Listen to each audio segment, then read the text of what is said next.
reculer, c'est parce que justement ñoo ngi lijjanti finance, ñoo ngi lijjanti tey mettre suñu personnel dans de bonnes conditions, ñoo ngi lijjanti améliorer suñu programme pour que ñiy seetaan gën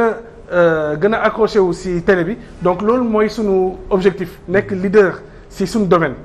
waaw le combat ne nous intéresse pas, mais si on nous combat nag on tendra pas l'autre jour. D'accord.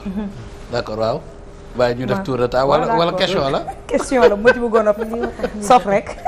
buñ toppee question yi duñ fi jógee. groupe bi intéressé nañu te gis nañu xupp yu bari yoo xam ne mi ngi tegu ci kaw groupe bi.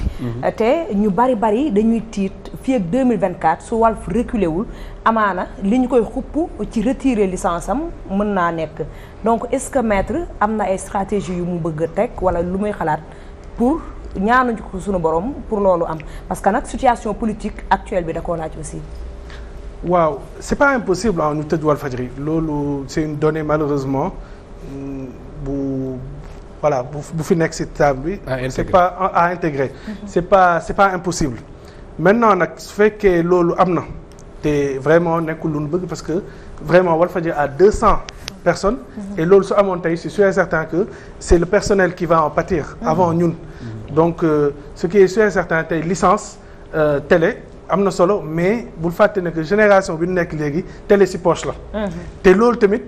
ñoom mënuñ ko tëj parce que internet aujourd'hui c'est universel. te au contraire sax moo ëpp porté parce que tey ce qui est sûr et certain am na Sénégalais yu nekk Amérique wala yu nekk Canada wala yu nekk Russie yuy seetaan actuellement Walfadjri donc même suñu bëggee tëj Walfadjri sax ils ne le peuvent pas. voilà donc aujourd'hui il y a des réalités xëy na li ñu maîtriser ñoom mooy woo waa TNT ak Canal pour ñu couper mais même suñu couper loolu sax ñun on est sur satellite. maanaam jamono bi ñu couper une semaine il y avait des Sénégalais aujourd'hui qui regardaient Walfadjri programme yi ci télé bi. parce que ñoo ngi ci satellite ñoo ngi ci yenn bouquets yi nga xamante ne tu peux regarder la télé. donc même tey si on coupe le signal sax du doon benn coupure absolue. mais bien sûr ça va nous porter préjudice. parce que les partenaires tey ils veulent couverture large. donc ça va nous porter préjudice on sera obligé dem ci ay plan social et cetera mais encore une fois Walf moom du mës a tëj 100 ans yi Sidy Lamine Niass waxoon dinañ ko tenir même si il faudra serrer la ceinture wala il faudra yeneen moyens parce que Sidy Lamine Niass dafa ne Walf dina am 100 ans waxul Walf ak licence mi donc incha allah en tout cas li ñuy ñaan yàlla en tout cas daal mooy. ñu bàyyi nu suñu licence ñu def suñu liggéey. parce que c'est des Sénégalais qui sont là. te lu ñuy liggéey bi ñuy liggéey amal na njëriñ Sénégalais yi. Sénégalais yi soxla nañ ko te saa yoo génnee tamit ils nous sont reconnaissants de ça. donc on va juste faire notre travail nekk nu si contre le pouvoir nekk nu combattre nu kenn. au contraire on rend service à l'État. mais Cheikh j'ai une question pour Cheikh. Cheikh est-ce que aujourd'hui tey jii yaa ngi wax combat. alors ce qu'on sait également mooy combat bi ngay wax bëggoo fa egg et tout ça et d'ailleurs on sait que combat bi ce ne sera pas également avec des armes ce sera avec des armes non conventionnelles ndax état xam nañu également puissance bi nga xamante am na c'est vrai que yaa ngi wax cette masse populaire et tout ça mais li nga xamante ni mooy entreprise bi nga jiite nga xamante ni y a plus d'une centaine de personnes yi ci nekk moment bi nga bëgg bu fekkee lii amul fu mu aboutir on demande vraiment que ça aboutisse surtout ak piste de solution yi nga xam ne oustaz wax na ko sànq pourquoi pas également rencontrer certains chefs religieux et tout ça mais li may bëgg wax mooy est-ce que état bi du ko gisee comme une pression booy exercer ci moom te au moment également di ngay lancer wu ci combat boobu cette masse populaire là il est vrai que ñi ngi fii di topp Walf ci lépp di soutenir Walf ci lépp mais fi nga xamante ni état par exemple mun na la fa suffoquer sa entreprise mun na la fa najee laay bëgg a wax quoi foofu peut-être population boobu egguñu foofu te su boobaa ressenti boobu je pense que yow ak ñi nekk ci biir entreprise bi ñoo koy gën a yëg. waaw xam nga Sénégal yi daal am na li nga xamante ne du fa wax mukk mooy injustice. bëgguñ ko loolu moom injustice saa yu lu amee rek. D'ailleurs on dit souvent que la prison mooy pas avant la présidence donc loolu day fekk prison boobu noonu ñëpp nangu ne lii c'est injuste. donc injustice daal su amee le peuple va toujours être derrière les opprimés loolu moom ñun jàpp nañ ne que suñu combat defuñu combat pour ñëw bëgg am buzz et tout comme ni ko xale yi di waxee ñun on cherche pas le buzz actuellement Pape Ndiaye a fait son travail joxe na une information. si c'était une fausse nouvelle pour man on aurait pu le juger et yëf yi jeex na depuis et jamais au grand jamais su loolu amoon doon nañ def ay sit-in doon nañ ñëw ci plateau jamais et d'ailleurs comme ni ma ko waxee sànq on a laissé tout le temps qu'il fallait plus de 2 semaines balaa ñuy commencer suñu plan d'action donc loolu noonu pour vous dire que ñun tamit on veut pas abuser parce que nag même si tu subis une injustice doo abuser sur loolu noonu donc on a laissé le temps qu'il fallait on a aussi écrit au président si jekk ak teranga loolu tamit joxewul effet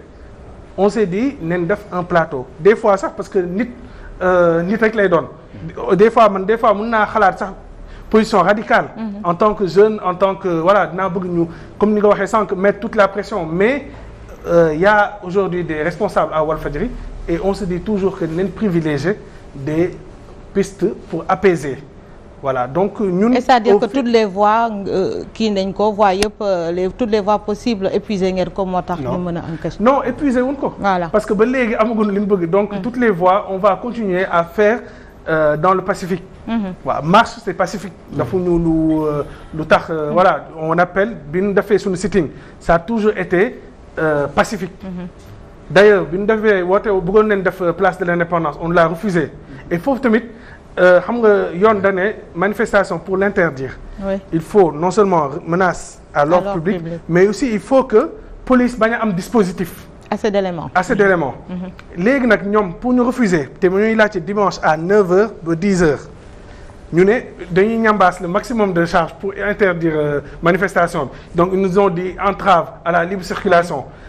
place de l'indépendance 9h du matin kan moo fay circuler le dimanche deuxièmement service public tamit kan mooy entravé dimanche donc pour vous dire que foofu yëpp c'est des choses qui sont pas logiques de la même manière Pape Ndiaye tey pour justifier l'information judiciaire nga ne provocation d'un attroupement nga ne mise en danger délibérée d'un autrui donc l'injustice est flagrante sénégalais yi tamit xam nen yeewu nen fii nii kenn du gàkka donc ñun ñëpp ay nandite leen xam nen bu baax a baax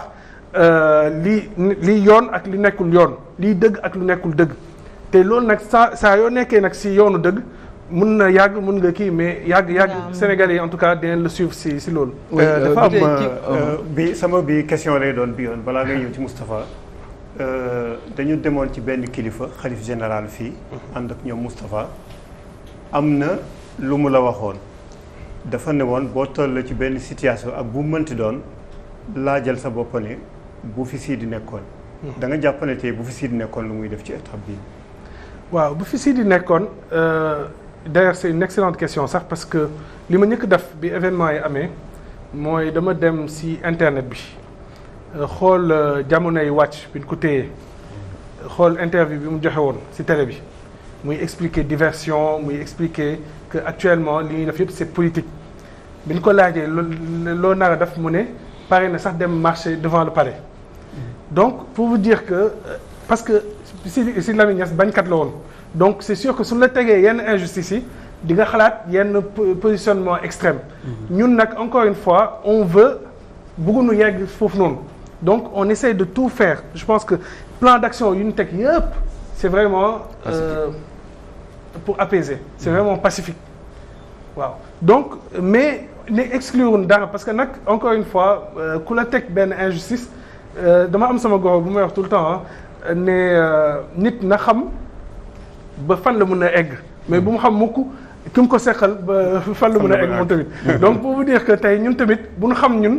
fu nu mën a dem ba voilà ba egg fa parce que actuellement li ñuy teg comme succession d'injustice loolu nag wax dëgg fa yàlla c'est pas du dëgg du yoon. mais bëgg nañu xam aussi ci voie de recours yi parce que yaa ngi koy wax sànq lépp loo xam ne yoon moom la tëral rek yéen ci ngeen di dox parce que gis nañ li nga xam ne moom lañ def au début nga toog xaar ba xam lan la ñuy dox ñu dem un mois après parce que le 3 mars lañ ko jàppoon su ma juumul. un mois après gisoo dara yëngu ci lañ commencé di def ay plan d'action yooyu noonu mais est-ce que demande de mise en liberté provisoire par exemple bokk na ci loo xam ne yoon moo ko may ki nga xam ne moo di ku ñu teg loxo mu mën ko demander est-ce que foofu àgg ngeen fa aussi def ngeen ko bu fekkente ne def ngeen ko bu dee dañ ko rejeté wala kii ñu lan moo tax aboutirul ak yooyu. waaw donc encore une fois ñun nekkuñu ci combat 20 combats et cetera ñun li ñu bëgg mooy lépp lu yoon mais on le fait donc avocat Pape Ndiaye tey il a un pool d'avocats ñu koy jàppale effectivement tey introduire gunu liberté provisoire parce que y a une grève ci système judiciaire bi donc ba léegi on ne peut pas des greffiers donc ba léegi ñoom mënaguñ jël parce que suñ ko jëlee ils devront répondre sous un certain nombre de temps te il faut qu'il soit entendu d'abord. Il faut qu'il soit entendu aussi donc liberté provisoire avocats yi en tout cas préparé nañ requête bi préparé nañ lépp mais pour l'instant recevoir gun ko mais encore une fois jàppal ne que avocats yi ñooy def lépp lu nu mun pour lépp lu yoon may en tout cas pour mu génn nu mu gën a gaawee ils vont le faire et on va le si loolu la ñuy kii quoi newunu bàyyi leen lépp ne nekk ci combat non donc on fait ça et en même temps nag en parallèle on communique voilà on communique parce que nag jàpp nañ ne que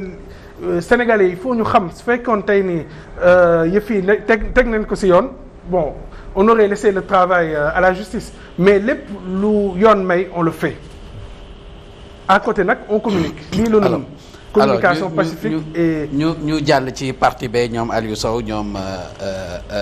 Moustapha ak Wecc le temps que ñuy duggaat ci